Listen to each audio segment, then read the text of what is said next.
예. 제가 나쁜 소리 했는데 소리 안 들려 다행입니다. 예, 예. 사실은 무슨 얘기했냐면, 오전에 제가 이제 2학년 강의가 있었고요. 또 어제는 1학년 강의가 있었는데, 어, 학년마다 이렇게 강의에 임하는 그 문화가 좀 달라요. 이제 오늘 3학년은 정말 중3답다 이런 생각. 아이들의 그 학년에 따라서 선생님들 문화도 비슷하다 이런 느낌이 드는 것은 채팅창이 너무 조용하다 이런 생각입니다.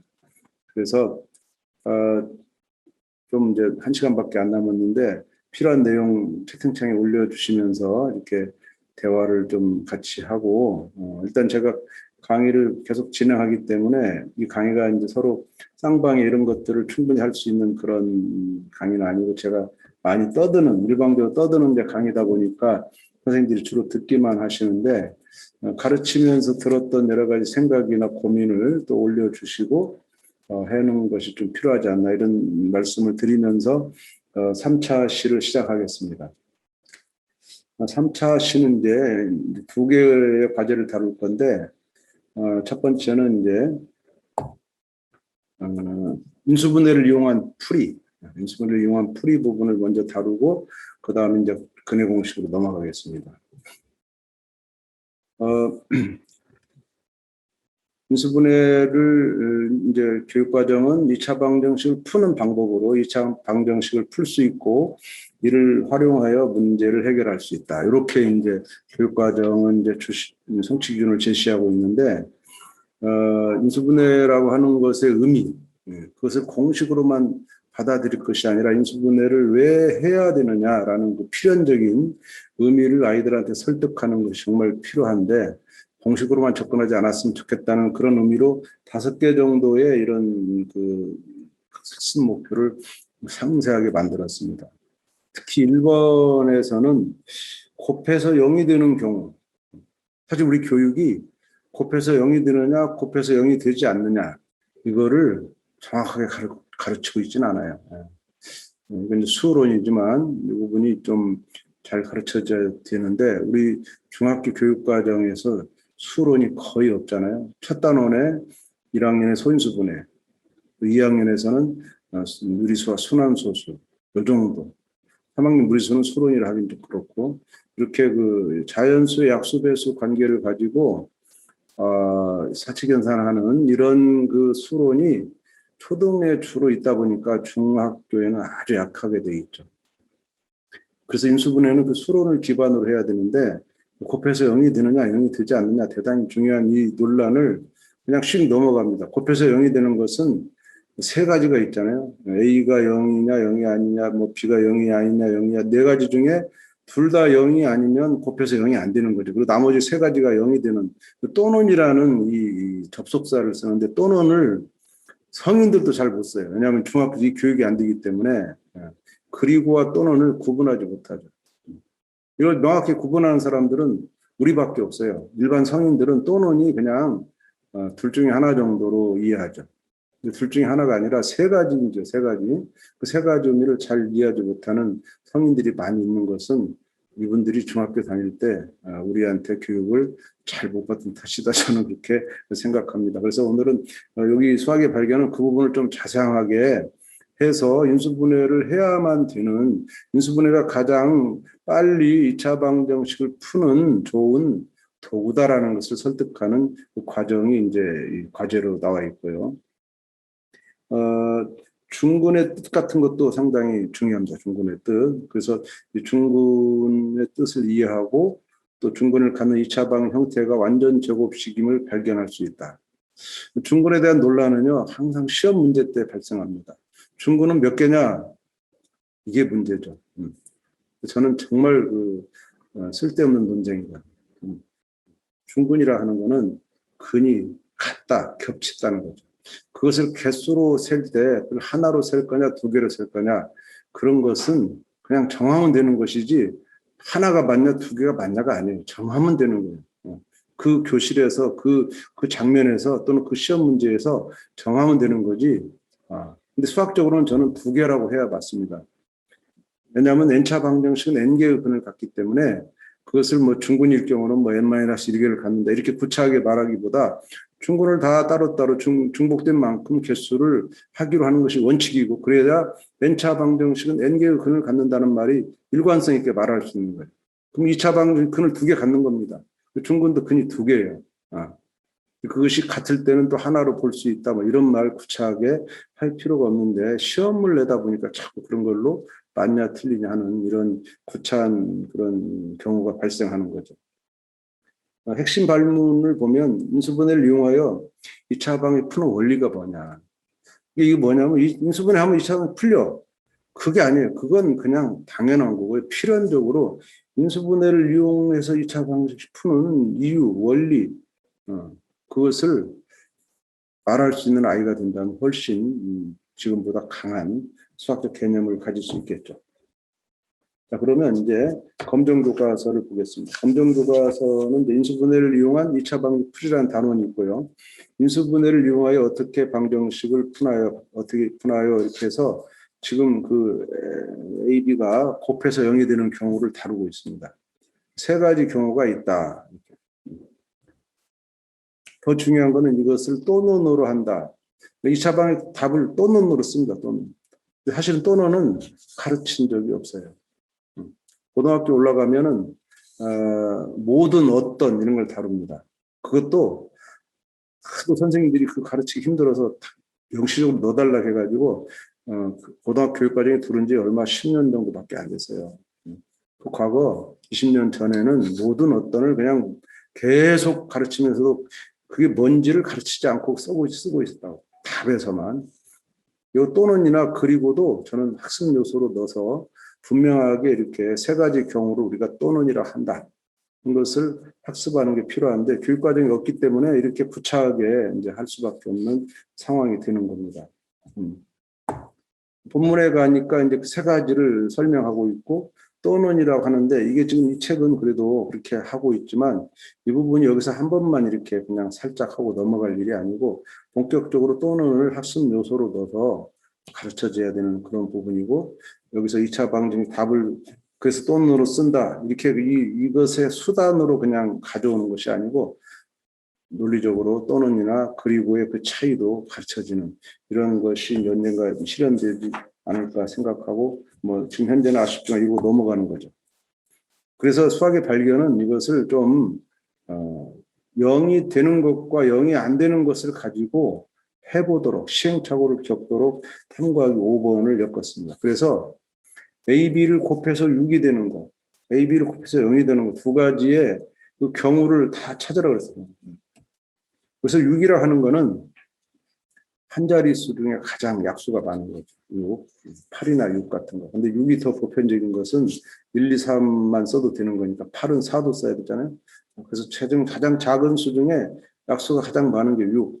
그다음 두 자리 가면 12, 24 이렇게 6의 배수 쪽에서 약수가 가장 많이 나타나기 때문에 이 기본적으로 교과서에서 한 가지 예를 든다면 6이나 10이나 24가 가장 많이 이제 예시로 초등 교과서에 거의 뭐 모든 예시가 다 그런 것들로 되어 있습니다. 그래야만이 다양한 것을 보여줄 수 있고 작은 수로도 100 그래봤자 100이나 돼도 별로 약수 많지 않아요. 근데 6, 12, 24 이런 것들은 약수가 굉장히 많죠. 그래서 그런 예를 들은 거고요. 곱해서 6이 되는 몇 가지를 막 나열한 데다가 거기다가 이제 분수까지 섞고 소수까지 섞으면 훨씬 많아지고요. 여기도 사실은 많습니다. 곱해서 0이 되는 건요. 어떤 분들은 A가 0 또는 B가 0 이렇게만 있는 게 아니죠. A가 0일 때 B는 무한히 많이 있습니다. 또 B가 0일 때 A가 또 무한히 많고 굉장히 많은 것들이 있다. 그러면서 우리가 그거를 간단하게 이제 A = 0 또는 B = 0 A가 0이면 B가 0이 아닐 수 있다. 0이 아닌 게 많잖아요. 그런 이제 것을 쭉 많이 써보는 이런 것이 여기서 필요한 과제고요. 그래서 이제 다시 묻습니다. 두수 또는 두식 AB에 대해서 우리는 곱한값이 0이 되는 경우를 설명하자. 우리의 핵심은 곱해서 0이 되는 겁니다. 그런데 곱해서 0이 되지 않는 6은 서로 대비되는 그런 과제를 줘서 0이 되는 것이 편리하다. 라는 것을 이제 아이들이 발견할 수 있도록 주고 그것을 반드시 설명을 통해서 본인이 체화할 수 있는 기회를 주는 것이 2번 문제라고 보시면 됩니다. 큰 2번 가면은 똑같은 경우로 이제 곱해서 6이 되거나 곱해서 0이 되는 이런 두 가지 경우를 아이들이 이제 해보게 합니다.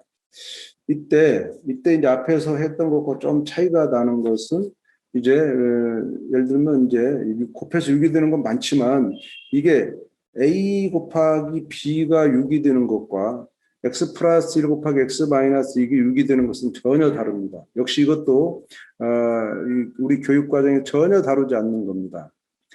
이것이 A, B가 두 개가 독립적으로 6이 되는 것과 X라는 변수를 가지고 X 플러스 1과 X 마이너스 2처럼 종속되는 이 두 변수를 가지고 6이 되는 것은 전혀 다릅니다. 그것을 구분하지 않고 교과서들이 다루고 있고 아이들도 그 구분을 못 느끼는데 저는 중학교나 고등학교에서 독립과 종속이라는 개념이 정말 어려운 개념으로 가르쳐져야 되고 시험 문제 속에는 다 포함되어 있는데 교과서는 없어요.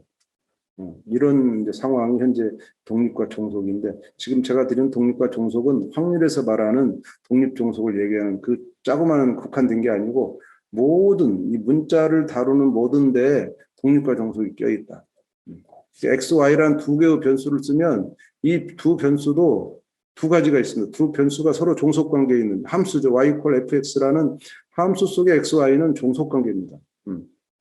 그렇지만 x제곱 더하기 y제곱은 뭐 이렇게 2차 곡선이라든가 이런 때 쓰는 또 x, y 그것도 역시 뭐 종속관계네요. 그런데 x, y를 쓰는 상황에서 이제 뭐 x가 어떤 성격을 가지고 있고 y가 어떤 성격을 가질 때 이것들은 이미 별도로 분리된 독립된 존재이기 때문에 이들의 운신폭은 굉장히 넓어요. 그런 걸 문제 속에 집어넣었을 때 아이들은 이것을 독립과 종속을 구분하지 못하고 헷갈리는 문제가 고등학교는 무지 많죠. 그것들이 다 어려운 문제에 속하는 거고요. 그래서 지금 이 문제도 그걸 경험하게 하기 위해서 종속관계로 끌고 왔어요. A 곱하기 B는 6이 되는 해는 무지 많았는데 이것을 2차식으로 끌고 와서 똑같이 X를 쓰면요. 이 해가 없어요. 희한하죠. 이 희한한 것을 경험하는 것이 이제 현재 이번의 목적이죠.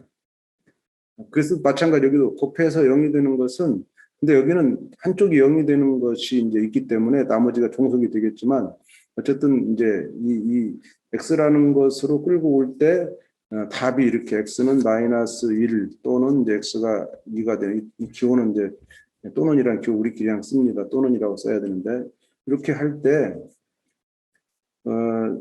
이쪽에서는 예를 들면 6이 될 때 2, 3은 6이다 할 때 하나가 2가 되면 하나가 3이 되는 이런 관계가 특별한 경우가 아니면 존재하지 않습니다. 얘가 이미 2가 되면 얘는 3이 될 수가 없는 그런 거예요. 그래서 곱해서 6이 나오지가 않는. 그래서 여기서 답을 구하는 것은 정말 하늘의 별 따기라는 그 경험을 여기서 이제 하게 되고 그러나 이제 오른쪽의 경우는 이런 조건을 하나만 갖춰도 나머지는 무수히 많은 경우가 있기 때문에 뭐가 나와도 상관없는 이런 상태가 되기 때문에 이것이 정해진다고 해서 이 다음 게 어떤 수가 나와도 상관없는 것에 문제가 안 되는 이런 상황이 발생하는 거죠. 그래서 그런 것들을 이제 경험하는 것이 2번 문제다 이렇게 볼 수 있는 거고 3번 문제는 이제 또 다른 시행착오를 슬규가 이제 했던 그 풀이의 시행착오 해서 오른쪽이 이제 0이 아닌데도 불구하고 아이들은 2차 식이 인수분해만 돼 있으면 둘 중에 하나가 0이다. A 또는 B가 0이다. 이렇게 하는 그것의 시행착오를 한번 다시 이제 격도로 하는 문제라고 보시면 되겠습니다. 실제로 아이들이 이런 실수를 많이 하죠. 그것까지 이제 실수한 다음에 2차 방식 풀락하는데 이때쯤 되면 이제 인수분해를 해야만 되겠다라는 이제 그런 상황으로 아이들을 끌고 가는데 왜 인수분해를 하는 것이 필요하냐의 설득을 3번까지 충분히 했다고 생각하고 그 충분한 논란 속에서 어쨌든 1시간이지만 탐구하기 4를 하는 동안에 아이들은 이제 그거를 충분히 느꼈을 거라고 해서 인수분해를 끌고 가는데 이렇게 마지막 4번 문제가 되겠습니다. 탐구활동 의도를 보면 첫 번째, 일본에서는 곱해서 6 나오는 것과 0 나오는 경우를 비교해서 0이 나오는 경우에는 이제 A 또는 B의 값을 추론하는 것이 편리함을 발견하게 했다. 사실은 저는 일본에서는 또 뭐 6 나오는 것도 얼마든지 구할 수 있으니까 꼭 그것만이라고 완전히 이제 애들을 몰아붙이기는 한계가 있을 수 있고, 아이들도 반론할 수, 6도 괜찮다라고 할 수 있어요. 왜냐하면 다 해가 있으니까요. 근데 이것을 X로 몰고 가면 이제 그때는 명확해지지만 A, B라는 독립변수를 쓸 때는 사실 둘 다 자유스럽습니다. 해가 그만큼 다 많은 거고, 곱해서 0이라 그래서 해가 하나, 두 가지만 있는 게 아니잖아요. A가 0이거나 B가 0이란 말은 A가 0일 때 B가 0이 아닐 수 있다. 0이 아닌 B는 무수히 많은 거니까 해가 사실은 무수히 많은 거죠. 이 독립변수이기 때문에 그렇습니다. 그래서 너무 이것만이 가장 간편하다 이렇게 주장하기는 약간 좀 힘든 논리가 생길 수가 있습니다. 어쨌든 이후에 이제 2차 방식 풀 때 요걸 시작으로서 인수분해하는 과정을 좀 더 이제 받아들이는 계기가 되지 않겠나. 이것을 X로 들어가면 확실히 이제 설득력이 있는 풀이가 나올 것이라는 것이고요. 아까 이제 슬규의 그 우변이 0이 아닌 상태에서 좌변 인수분해된 것만 가지고 하는 그런 것을 아이들이 많이 하는 오류인데 미리 이것을 보여줌으로써 아, 저렇구나라는 것을 그 경험하면 이제 아이들이 이것을 범하지 않는다. 어떤 분들은 이걸 굉장히 이런 문제를 싫어하는 분들이 저한테 노골적으로 나쁜 거다. 왜 오개념을 심어주느냐. 오개념 심어주지 않습니다. 오개념을 하지 않도록 방지하는 용인데 그것을 오개념이라고 주장하시는 분들이 있는데 우리 책은 수학의 발견은 이것을 상당히 즐겨 쓰는 기법입니다. 많은 문제에 사용하고 있어요. 그 결과 아이들은 그런 어려움을 다 사전에 겪음으로 말미암아 사후에는 이런 그 어려움이 이런 오류가 줄어드는 효과를 분명히 볼 수 있는 거라고 생각합니다. 모범 답안, 예상 답안을 가보면 이제 아까 곱해서 6이 나오는 것과 0이 나오는 것의 예시가 상당히 많죠. 상당히 많은 것을 일단 보는 것도 그냥 여기서 너무 욕심내서 곱한 0이 되는 것이 편해라는 말을 너무 강조하지 않도록 하시면 좋을 것 같아요. 수업 노하우로 갈게요. 수업 노하우는 107쪽이죠. 107쪽 가운데 수업 노하우가 있고요. 1번에서 곱해서 0이 되는 경우를 다양하게 찾고 그 경우를 대표하여 논리적으로 표현한다면 어떤 표현을 써야 되는지. 이 말은 뭐냐면 아직 또는이란 말에 그런 익숙하지 않은 아이들의 상태를 생각해서 그냥 또는으로 딱 약속을 밀어넣는 그런 것보다 아이들이 이게 A가 0인데 그때 B는 말이야 아무거나 해도 돼. 이걸 뭐라고 쓸까? 또 반대로 B가 0이어도 되고 A는 0이 아니어도 돼. B가 0일 때 A는 0이 아니어도 돼. 근데 또 B도 0이고 A가 0일 수도 있어. 뭐 이런 것을 다양하게 0을 기준으로 논란을 하다 보면 이것을 0을 기준으로 쓰는 어떠한 이제 호기심 또 어떤 필요성 이런 것들을 충분히 이렇게 느끼도록 하고 그때 우리가 그것을 또는이라고 쓴다는 약속이기 때문에 정의입니다. 정의. 또는에 대한 정의예요. 그래서 이건 교육이 돼야 되는 핵심 요소지 그냥 알아서 2차 방식 가르칠 때 선생님들이 그냥 관습적으로 가르쳐라 하는 그런 그냥 전해 내려오는 얘기 구전같이 가르치면 안 되는 아주 중요한 건데 우리 책은 구전으로 가르치는 이런 전설을 가르치고 있다고 보는 것이죠. 전설이란 말 좀 심한 것 같지만 뭐 할 수 없죠. 그다음 또 이제 좀 페이지를 넘겨서 109쪽 가시면 주의사항이 있어요. 마지막 부분에 주의사항. 아까 제가 드린 이 독립이라는 것과 종속 관계를 좀 설명드렸어요. 이 독립적인 경우는 해가 많습니다. 자유로우니까. 근데 종속적인 경우는 해가 제한되죠. 제한된다기보다 거의 없죠. 그래서 그거를 참 가르치기 어려운 건데 이거를 우리 책은 뭐 포기하지 않았어요. 어떻게든 거론하고 아이들이 이런 혼란을 한 번씩 빠져야 되고 왜 같은 식인데 곱해서 6 나오는 건데 왜 이건 맘대로 이건 안 되냐 하는 것에 대한 중학생 차원의 독립 종속을 한번 경험할 수 있지 않을까 이런 얘기가 되는 거고요. 어떤 문제는요, 기가 막히게 그 두 식이 딱 맞아 들어가는 것이 있을 수 있습니다. 그건 해죠. 바로 해가 되는 것이 있는데, 그런 거는 정말 천에 하나 있는 거고, 그런 예를 한번 들어줘서 괜찮아요. 그렇지만, 이제, 대부분의 예는 절대 이렇게 탁 정수로 맞아 떨어지지 않는 예가 훨씬 많죠. 수업 연구를 보시면, 이제 이거는 두 1차식 중 하나의 1차식의 값이 0이 되면 그 곱이 0이 될 수 있음을 탐구하는 것에 초점을 두었다. 그러니까 둘 중에 하나가 0이면 곱이 0이 된다는 것은 어려운 논리는 아니죠. 그것에 초점을 두는 거고, 2차 방정식을 구하는 것에 이것이 이용한다. 이것을 이용할 수 있다는 것으로 자연스럽게 2차 방의 풀이로 연결되도록 하는 정도가 현재 이 탐구하기에 중요한 목적으로 여러분이 받아들이시면 되겠습니다.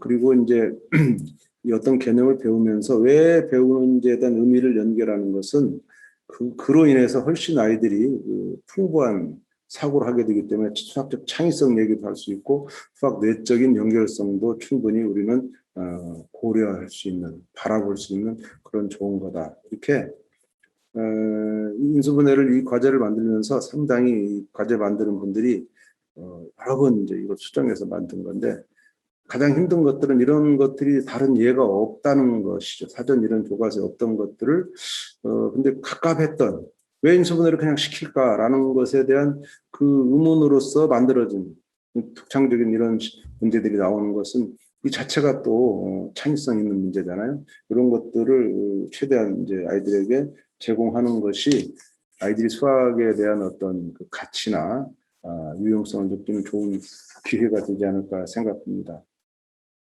자, 그러면 이제 스테이지 2의 마지막 세 번째 근해 공식으로 넘어갈게요.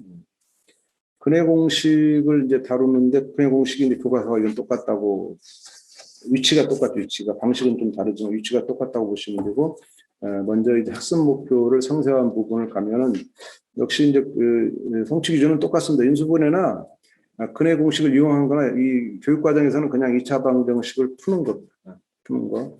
활용해서 문제 푸는 거는 사실 별 의미가 없는 것 같고요. 2차 방정식을 어떻게 풀 수 있느냐라는 것을 이제 교육 과정에서는 명확하게 어떻게 가르쳐라는 규정이 없고 그러다 보니까 교과서도 그냥 주입식으로 주로 가르치는 이런 파트를 우리는 그걸 피하고 발견하도록 하는 쪽으로 이제 개발을 했다고 생각하시면 되고 이 근해 공식도 기존 그 단순 방법을 따르지 않기 위해서 6가지나 되는 다양한 그 루트로 이 근해 공식을 접근할 수 있도록 했습니다. 그래서 핵심 역량을 충분히 이제 발휘할 수 있도록 하는데 일단 아이들이 이제 2차 방식 풀 때 완전 제곱식, 근해 공식이란 사실은 완전 제곱식을 기반으로 하는 겁니다. 제곱근하고 마찬가지. 그것을 연결해서 이것이 왜 일반적인 방법인지를 깨달을 수 있도록 하는 과제로 지금 구성한 겁니다. 구성 의도를 보시면. 그다음에 완전 제곱식과 제곱근의 개념을 연결해서 완전 제곱식을 이용한 풀이 방법. 그러니까 이 첫 단원에 배웠던 제곱근을 개념을 완전 제곱식으로 끌고 와서 새로운 개념이 아니라 제곱근을 구할 때 너희들이 제곱해서 이렇게 한 것을 다시 제곱근을 구하면 이게 해가 된다는 것으로 제곱근의 개념을 연결했다 이렇게 보시면 되고 이 완전 제곱식에서 이제 일차항 계수와 상수항 관계 항상 기계적으로 우리가 하는데 그것도 정확하게 그 관계를 발견하게 하고 이것을 적용한 식의 변형을 통해서 실제로 2차 방식 풀게 하는 그렇게까지 이제 하는 거고 근해 공식도 유도하는 것, 발명하는 것을 철저히 본인의 힘으로 해낼 수 있도록 하고 또 그다음에 근해 공식을 만들었으면 그것이 얼마나 유용한지 또 깨달을 수 있는 과제를 제시했습니다. 핵심 발문을 보니까 이제 그렇다면은 애들이 여기를 다 배운다면은 뭐를 알아야 될까? 핵심 발문입니다. 뭘 알아야 되느냐? 2차 방정식을 해를 구할 수 있는 가장 일반적인 방법, 근해 공식이 바로 그거죠. 이 방법은 그냥 방법이 아니고 그 원리가 뭔가, 어떤 원리와 연결되어 있을까 하는 것을 이제 핵심 발문으로 항상 생각하면서 아이들을 수업을 진행하시는 것이 필요하다 이렇게 봅니다. 이제 검정 교과서로 들어갈까요? 검정 교과서는 완전 제곱식을 이용한 2차 방정식 풀이 이렇게 이제 1단계, 2단계에서 4단계까지 가서 하는 어떤 이제 방식으로 했죠. 이렇게 완전 제곱식을 이용해서 상수항을 우변으로 이항하고 양변의 이 개수의 절반을 또 제곱을 똑같이 더하고 고치고 또 제곱근을 이용하는 이런 이제 전형적인 방식의 2차 방정식의 풀이. 또 어떤 책은 이렇게 숫자를 예를 들지 않고 완전 일반화된 AX제곱 플러스 BX 플러스 C를 문자를 그대로 가지고 이제 미정계수를 그대로 사용하는 교과서도 있습니다만 약간의 차이가 있겠죠. 이게 현재 검정 교과서가 할 수 있는 방법이라고 볼 수 있습니다. 그럴 때 수학의 발견은 탐구하기 1에서 이제 이렇게 아이들의 대화를 시작으로 갑니다. 이것도 이제 탐구하기 1은 항상 첫 번째 탐구는 이전의 과정을 연결하는 거예요. 이전의 과정을 연결해서 아이들 생각을 끌어오는 그런 과제라고 생각하시고 이 부분도 저희가 이 부분을 만든 것은 선생님들이 항상 수업 시작에 우리 지난번에 옛날에 또는 전 시간에 이렇게 이 부분을 꼭 선생님들이 질문을 하지 않고 직접 가르치시는 부분들이 많아서 가르치지 말라. 그 부분도 아이들 생각을 끌어와야 되는데 지금 아이들이 지금 오늘 지난 시간에 과제를 끌어오지 못해요. 딴 데 가야 마음이. 그래서 그걸 선생님이 거기다 막 주입을 한들 아이들을 끌고 오지 못합니다. 그래서 아이들 자체가 스스로 과거로 가서 그거를 오늘 끌고 오는 이 과정에 5분이라도 시간이 필요하고 그렇게 연결하는 것이 이제 여기서 보면은 이제 이런 대화죠, 대화. 대화 속에서 예를 들면 이 호정이가 인수분해가 되도록 식을 바꾸면 되지 않을까? 이렇게 이것을 선생님 입으로 할 수 있지만 아이들 입을 빌려서 가면 아이들이 선생님 말씀하신 훨씬 더 호기심 있게 또 가능성을 가지고 이것을 끌어올 수 있는 어떤 계기가 된다고 생각해서 이렇게 엮었고요. 그래서 그런 대화 끝난 다음에 1번 문제로 이제 들어가면 이 두 아이의 대화를 보고 친구들이 2차 방정식을 다음과 같이 좌변이 인수분해가 되는 식으로 바꿔 알려줬다. 이런 식도 이 새로운 시도입니다. 그냥 우리는 지금 이제 식 2처럼 갈 수가 있고 전형적으로는 완전 제곱식만을 전제로 해서 갈 수 있지만 식 1처럼 가면 완전 제곱식이 아닌 그냥 두 1차식의 곱으로 인수분해되는 이런 형태로도 이것이 곱의 형태를 띌 수가 있어서 가능한 거죠. 그래서 이제 친구들이 어떤 방법으로 식을 변형했느냐 서로 설명하고 이제 하는 거죠. 근데 이것은 양변에 좌변에 이건 양변에 2를 더한 거고 양변에 3을 더한 거다. 그 차이로 인해서 이제 인수분해 방법이 달라지겠죠. 네, 이렇게 가는 거죠. 그랬더니 이놈은 인수분해가 되긴 돼요. 되긴 되지만 이 우변이 2이기 때문에 죄송합니다.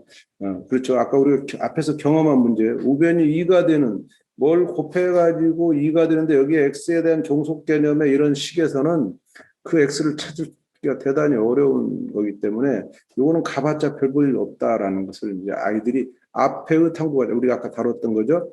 그 앞에의 탐구 과제로 연결할 수 있는 그런 소지를 준 거고요. 이거는 이제 완전 제곱식으로 묶었을 때는 똑같이 인수분해 된 거지만 이것이 3이 되는 것은 인수분해로 하는 것이 아니고 곱으로 하는 것이 아니고 제곱근을 구한 경험으로 끌고 가는 그 제곱근을 이제 구할 때의 생각으로 완전 제곱식으로부터 해를 구하는 근해 공식으로 가는 과정을 이렇게 만드는 거죠. 이 두 가지를 비교하는 게 상당히 중요한 학습인데 현재 우리 교과서나 이런 기존 방법에서는 왼쪽 이 시행착오를 전혀 겪게 하지 않고 있어요. 이거를 이제 구상할 때 상당히 많은 고민했었고 그것으로 아이들이 두 개를 비교해서 제곱근이라는 게 아주 그 2차 방정식을 푸는 훌륭한 도구구나. 잘 풀 수 있는 것. 근데 제곱근을 우리가 이미 배웠기 때문에 거기에 거부감 없죠. 물론 아이는 그것도 힘들겠지만 제곱근을 가지고 우리가 올 때 아주 좋은 이제 풀이를 할 수 있다라는 거죠. 그래서 비로소 자기의 생각을 여기서 정리하고 또 모두 같이 활동해서 애들이 충분히 생각하도록 그리고 이제 그 1차항과 상수항의 관계라든가 이런 것도 아이들이 여기서 추론할 수 있는 기회를 이제 요구하는 거죠. 그다음 2번도 갔을 때 2번으로 가면 2번이 이제 참 그 상수항과 일창의 개수의 관계를 살피는 거고요. 제가 말을 잘못했고요. 그래서 이제 이 일차항 개수와 상수항의 관계를 살펴보는 이제 예시로 이렇게 몇 가지 4개 정도를 이렇게 전개를 해서 관찰해서 특징을 발견하는 것. 이 관찰이라고 하는 거는 예시가 이제 많을수록 좋겠고 적당한 예시가 중요합니다. 그래서 지금 아주 간단한 2, 3, 4, 5 4개죠. 1보다는 이제 1이라는 숫자가 안 보이는 숫자잖아요. 1이라는 숫자가. 개수로도 1은 잘 안 보이고 그래서 1은 안 쓰고 2, 3, 4, 5를 써서 그것의 제곱이 확실히 차이가 나는 그런 거. 1은 제곱이 1밖에 안 돼서 2, 3, 4, 5를 쓴 것으로 저는 해석했고요. 이렇게 예시를 보고 살펴보고 어떤 관계가 있느냐 귀납적이죠. 귀납적으로 살펴서 그래서 한번 따져보는 이런 과제가 주어져 있고요. 그래서 여기서 애들은 이제 뭐 4와 4의 관계 또는 6과 9의 관계 또는 8과 16의 관계 이런 얘기를 이제 어렴풋이 잡아 나가기 시작합니다. 그래서 이제 2번으로 끌고 가서 이제 완전 제곱식을 고치는 과정 역시 이것이 아이들의 그 개별의 그런 그 능력으로 갈 수가 어렵기 때문에 중간까지 이렇게 끌고 가는 3번씩까지 주고 나머지를 아이들에게 맡기는 이렇게 아이들의 주도성을 무한히 줄 거냐 어느 정도는 이제 그 힘든 부분을 도와줄 거냐 하는 여기서는 도와주는 걸 택했습니다. 택해서 이렇게 그 완전적으로 유도하는 그런 쪽으로 이제 가고 있는 거죠. 그래서 나머지 단계의 설명을 요구하면서 애들이 한 게 아니니까 선생님 설명을 그냥 받아들이지 말고 그것이 뭔지는 설명해봐라. 1단계, 2단계, 3단계 이렇게 요구하는 쪽으로 과제를 이제 구성했습니다. 그래서 이제 2차 방정식을 볼 때 1차 항의 개수와 상수항의 그 완전적 관계를 충분히 관찰해서 귀납적으로 아이들이 이제 가진 경험을 가지고 여기도 수치로 확인해 볼 수 있고 경험할 수 있도록 연습할 수 있는 이제 문제를 3개 준 이렇게까지 해서 일단 학습을 마무리하는 것이 탐구하기 1번이 되겠습니다. 탐구하기 1번의 이제 주제는 완전 제곱식을 이용한 2차 방정식 풀이 이렇게 될 것이고 탐구할 때 의도를 보니까 2차항을 품은 등식에서 제곱근을 이용한 2차 방정식의 풀이 이게 첫 번째 문제고요. 2차 방이 변신해서 인수분해를 이용한 2차 풀이를 앞에 이제 지금 여기 문제가 아니고 앞에서 우리가 큰 중단원 1과 중단원 1에서 이 큰 흐름으로 제곱근을 이용하냐 1번으로 했고 그다음에 이제 인수분해를 이용하느냐 2번으로 했다라는 설명이고요.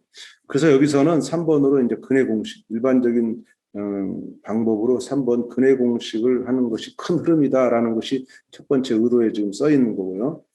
이 탐구하기는 그래서 완전 제곱식을 이용한 풀이가 왜 일반적인지를 다른 인수분해 2개로 곱한 것의 인수분해와 비교해서 지금 하는 중간 과정이다라고 이해하시면 될 거고요. 기존에는 완전 제곱식에서 변형해서 상수항을 우변으로 이항하고 좌변을 완전 제곱식으로 변형하는 방법을 주입했잖아요. 아까 교과서 주입하고 있고. 근데 우리 지금 이 책은 우변으로 이항하기 전에 이제 앞에서 했던 다른 방법과 완전 제곱식의 연결 이것을 연결을 하는 시도를 하고 있다 이렇게 이해하시면 이 과제 의도가 바로 그런 거라고 이해할 수 있고요. 특히 여기서 두 번째 과제는 완전 제곱식에서 1차항의 개수와 상수항의 관계를 관찰해서 관계를 발견하게 했다. 그래서 그것을 일단 발견한 것을 가지고 일단 이제 실제로 해를 구하는 과제가 3개 있었죠.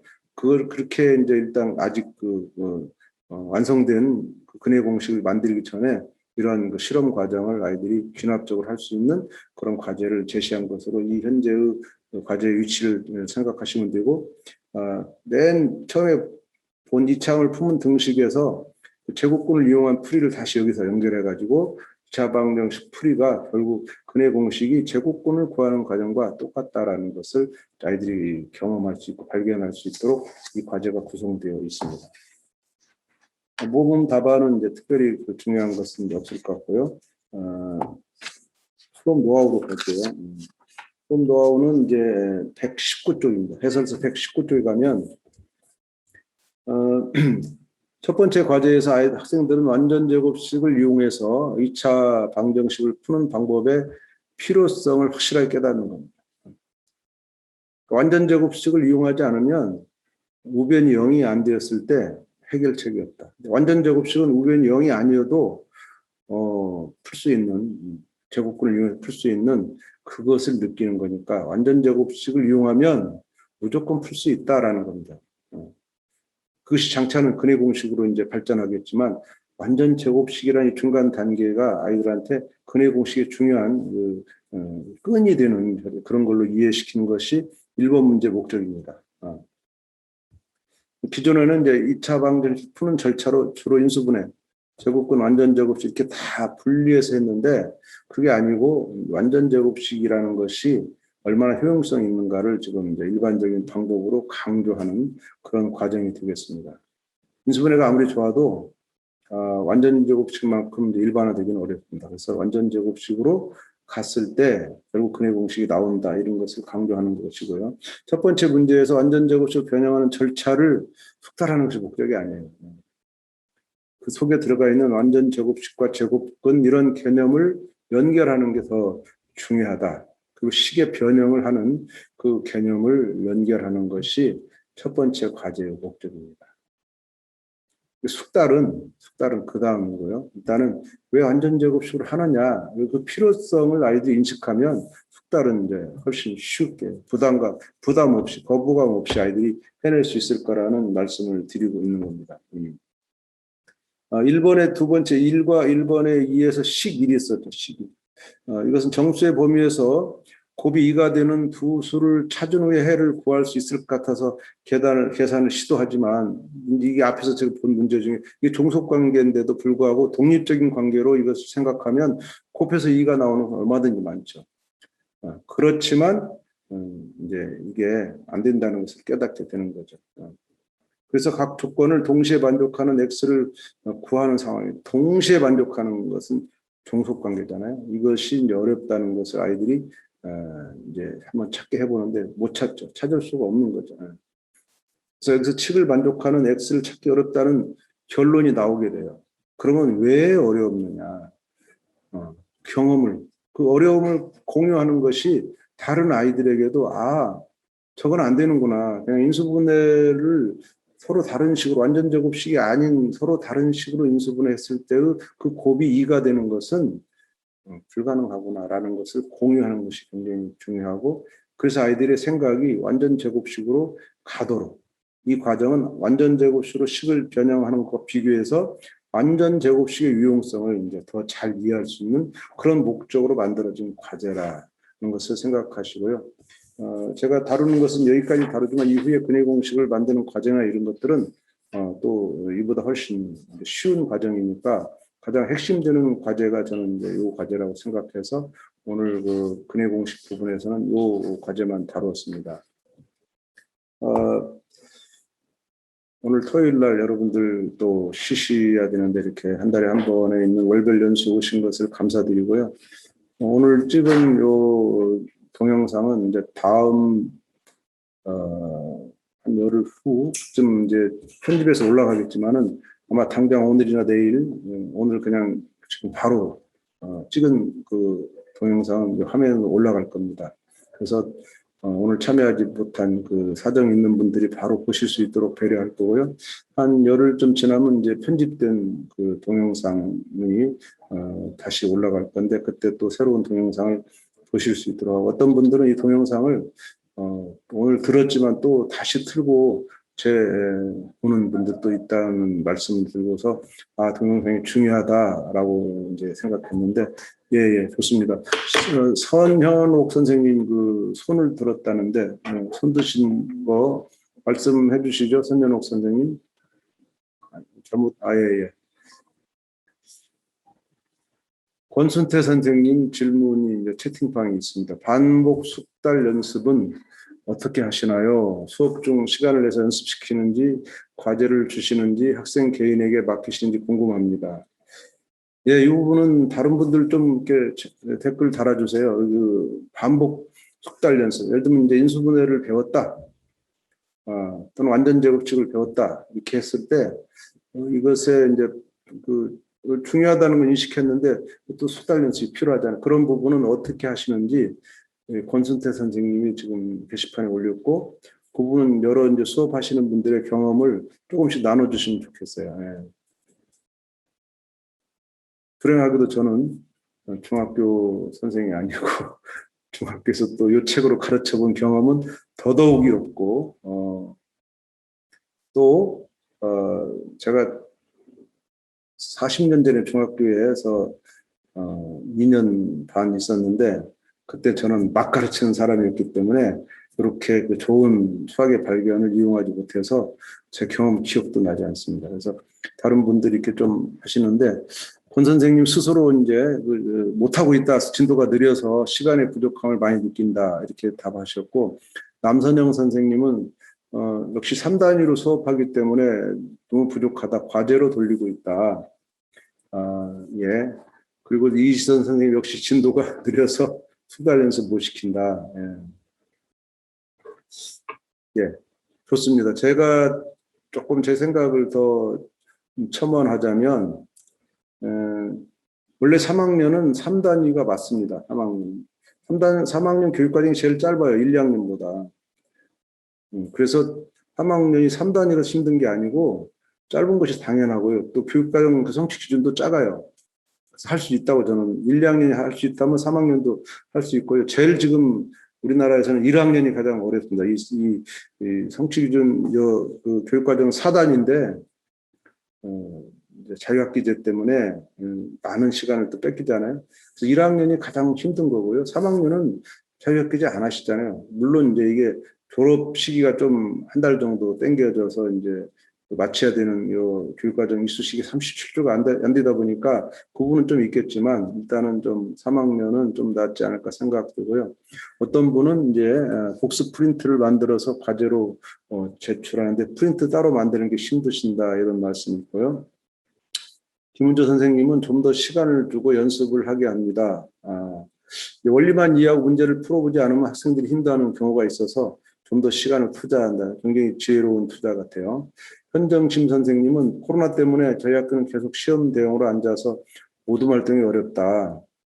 수업할 때 모둠 활동 및 친구들과 대화하면서 자신의 생각 공유하고 답 찾기 등 수업 활동을 어떻게 진행하시나요? 또 다른 질문이고 이거는. 그때 저도 마찬가지다. 예. 다들 지금 코로나 상황이 좀 힘든데, 이 마스크 쓰고도 이렇게 모든 활동 못 하나요? 마스크 쓰고도? 다 이 간격을 떼놔서 그런 거 1m, 2m 간격으로. 예, 참 어렵네요. 사실은 그 온라인 상황에서도 지금 그 줌에서 소회의실 만들어서 모든 활동 할 수 있지 않나요? 제가 수업한 사람이 아니라서 죄송한 말씀을 드리고 있지만, 예, 어쨌든 좀 최대한 그 여건을 극복해야 되는데, 그다음에 이현희 선생님, 저도 수업 시간에 다 다뤄주지는 못하고 교과서 문제 풀이는 영상을 찍어 이제 애들한테 자율학습 맡기고 있다 이렇게 말씀하셨고, 신용진 선생님은 도입 부분은 수학의 발견으로 하고 원리 개념을 살짝 비춘 후에 교과서 문제로 연습을 시킨다. 전면적으로 사용하지 못하고 있는데 사실 못하고 있는 게 아니라 안 할 수도 있죠. 왜냐하면 또 연습도 시켜야 되니까. 예. 김은주 선생님 마스크를 쓰고 있어서 모둠 활동을 그냥 진행한다네요. 그래서 아이들 간의 공유가 중요하기 때문에 모둠 마스크 쓰고 있기 때문에 어쨌든 그래도 아이들이 책상을 붙여도 50cm 이상 떨어지잖아요. 1m까지는 안 되더라도. 그래서 가급적 뭐 다른 선생님들한테 눈치 보일지 몰라도 저는 공유 활동을 꼭 모둠 활동을 해야 된다고 생각합니다. 그리고 남선영 선생님은 화상 수업일 때 카톡으로 사진을 받아서 공유한다. 이것도 좋은 아이디어 같아요. 이지선 선생님은 사회적 거리두기 자리 배치라는 게 있나 봐요. 좀 멀리 떨어지는 그렇게 모둠 활동을 하긴 하는데 쉽지 않다. 예, 그리고 이현희 선생님도 마스크 쓰고 모둠 활동 진행한다는 말씀 하는데 예, 제가 생각할 때는요, 이제 연습을 충분히 이제 시키는 것은 저럴 때는 기존 교육 과정에서 쉽지 않아요. 이 수학의 발견만이 쉽지 않은 건 아니고, 기존 교육 과정도, 이제 아까 우리 교과서 본 것처럼 다항식의 곱셈 공식이나 인수분해를 그렇게 길게 가르친다면 쉽지 않을 겁니다. 그런 것도 지혜롭게 선생님들은 아마 쫙 공식을 한 번에 몰아서 가르쳤을 겁니다. 기존에도. 우리 책은 아예 몰아놨지만 그런 식으로 그리고 이제 우리 책의 과제는 지금 한 과제 한 과제가 거의 1시간씩 지금 짜놨잖아요. 그 말은 깊이 있게 이제 충분히 토론해라 이겁니다. 저는 한 과제를 충분히 토론했다면 해서 아이들이 정말 그 수업에서 원하는 우리 탐구 활동의 의도나 수업 노하우에 있는 방식의 수업이 충분히 이루어졌다면 탐구학 1번을 그렇게 했다면 탐구학 2번 안 해도 괜찮지 않느냐 이런 생각해요. 탐구하기를 다 하지 않고 이렇게 일부를 빼서 아이들한테 그냥 놔두고 탐구활동 3번으로 가면요. 탐구활동 2번이 반드시 연결됩니다. 그럴 때 탐구활동 2번에서 그 모든 아이디어를 따오지 말고 2번에서 필요한 3번에 연결되는 부분만 가져다가 3번 하게 되면 탐구활동 2번 안 하는 시간을 벌 수가 있고 탐구활동 3번에서 2번의 핵심적인 아이디어를 갖다가 추가로 붙여서 이제 가면은 시간은 아마 1.5시간 정도면 그 두 개 탐구활동 이렇게 줄일 수 있지 않느냐 이런 식으로 이제 가는 거죠. 이것을 수학교육학자 누굽니까? 네덜란드 갑자기 프로이덴탈은 국소적 조직화라는 원리를 말씀했어요. 그러니까 오늘 이걸 배우는 데는 이전에 모든 과정이 필요한 게 아니에요. 오늘 이걸 배울 때 필요한 딱 그 하나만 갖다 처음에 첫 과제로 하고 오늘 과제를 진행하면 오늘 과제 하는데 아무 지장 없다. 그러면 그 전 과제 전체를 하는 게 아니라 전 과제에서 오늘 과제랑 연결되는 부분만 하나 조금 가져오는 거죠. 이런 식으로 과제를 띄엄띄엄 가도 괜찮습니다. 그리고 나머지는 여러분이 잘 가르쳐서 아이들이 풍부하게 개념적으로 이 하나하나를 몇 개라도 제대로 이해했다면 나머지 과제에 대한 그 부족함을 아이들이 그냥 스스로 충분히 메울 수 있는 그런 힘이 있을 거다. 라는 것을 여러분 좀 믿고 그렇게 가도 될 것 같아요. 그런데 그냥 내가 하나로도 안 가르치면 민원 두른다는 말씀, 뭐 이렇게도 할 수 있고 또는 또 본인이 불안한 거죠. 아까 그 권 선생님 질문도 내가 이걸 연습을 안 시키면 아이들이 못할 것 같은 느낌이 있는 거죠.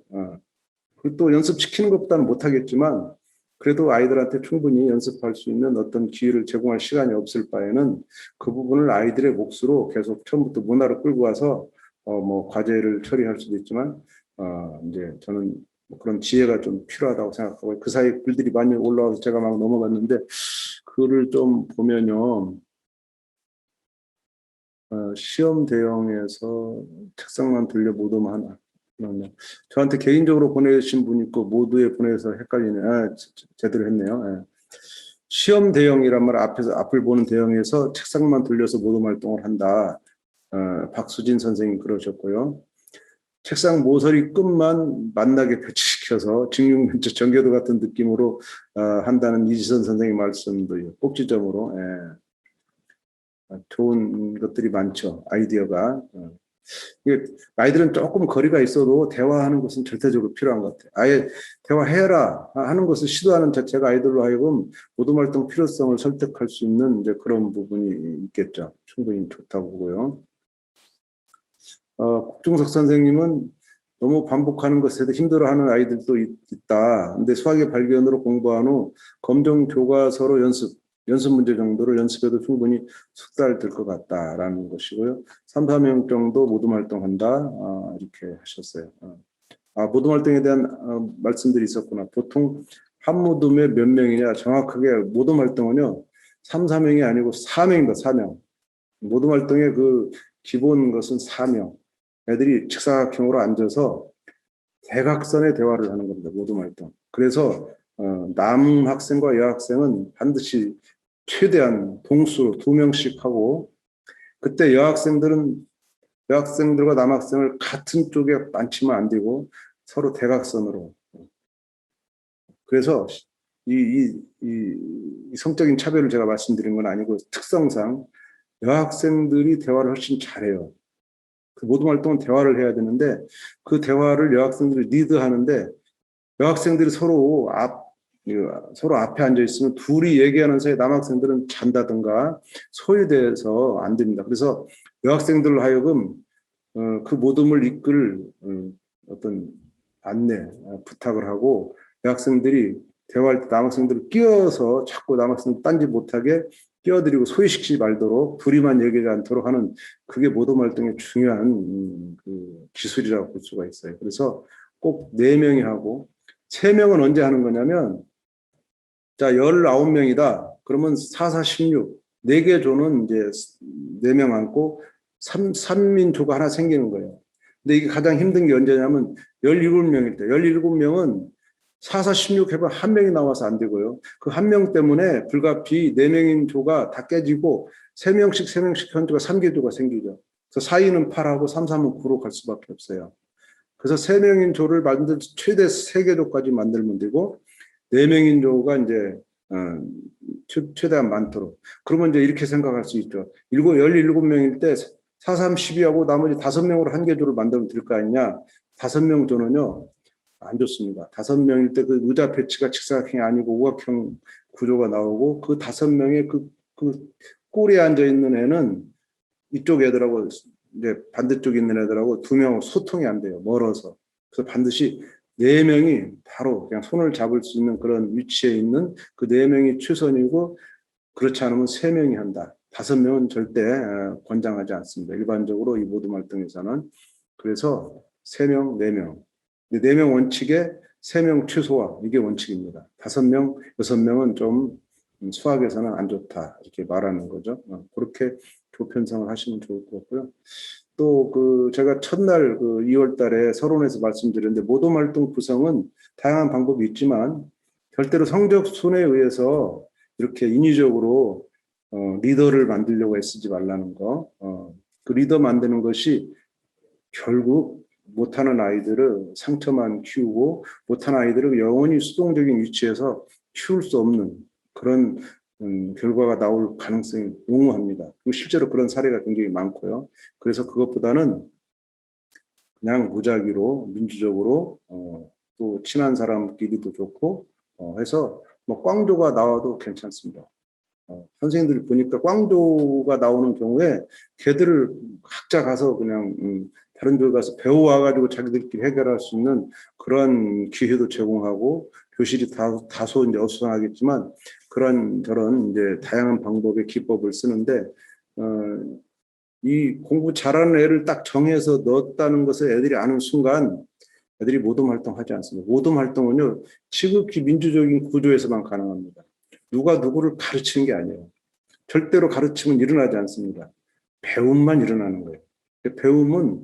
배우는 아이가 배우고 싶어하는 환경을 만들어줘야 되는데 거기에 이미 가르칠 사람을 딱 정해주면 걔는 선생님 역할과 똑같아서 차라리 선생님한테 배우지 내가 너한테 배우고 싶지 않다. 이런 그 반감이 생길 우려가 많아서 아이들 사이의 관계에 계급이 없어야 되고 또 오늘의 그 배우는 애는 내일에 또 가르칠 수 있는 기회도 온다는 것을 그런 걸 가르쳐야 되는데 딱 구조를 상하 구조로 만들어 놓으면 영원히 배우는 아이는 영원한 배움의 자리에서 벗어날 수 없어서 영원히 하위권으로 더 처지는 그런 결과가 많이 있으니까 그런 것은 당장 내가 눈에 볼 때는 애들이 각 조별로 활발한 같이 보이지만 겉만 활발하고 그 속에 배움은 하나도 일어나지 않는다는 거 그걸 좀 주의해 줬으면 좋겠습니다. 네, 선생님들 톡방 채팅창 글이 좀 멈췄으니까 이제 우리도 이쯤에서 정리를 해야 될 것 같습니다. 오늘 4시 45분까지 여러분 총 3차 시에 걸친 오늘 3월달 연수 잘 참여해 주셔서 감사드리고요. 또 4월달에 아니 아까 5월 1일이죠. 5월 1일 날 토요일 날 이 시간에 여러분 다시 만나 뵙기를 바라겠습니다. 여러분들 한 달 동안 잘 지내시고 수업이 또 힘들 건 분명한데 어쨌든 힘든 거를 조금씩 극복하는 그런 계기가 되었으면 좋겠습니다. 저도 같이 수업하면 좋겠지만 참 수업도 하지는 않으면서 여러분에게 수업하라고 이렇게 강요하는가 죄송하지만 저도 참 수업하고 싶습니다만 수업할 기회가 없네요. 예. 약간 한 달 동안 애써 주시고요. 다음 달에 뵙겠습니다. 여러분 감사합니다. 네, 안녕히 계세요. 예.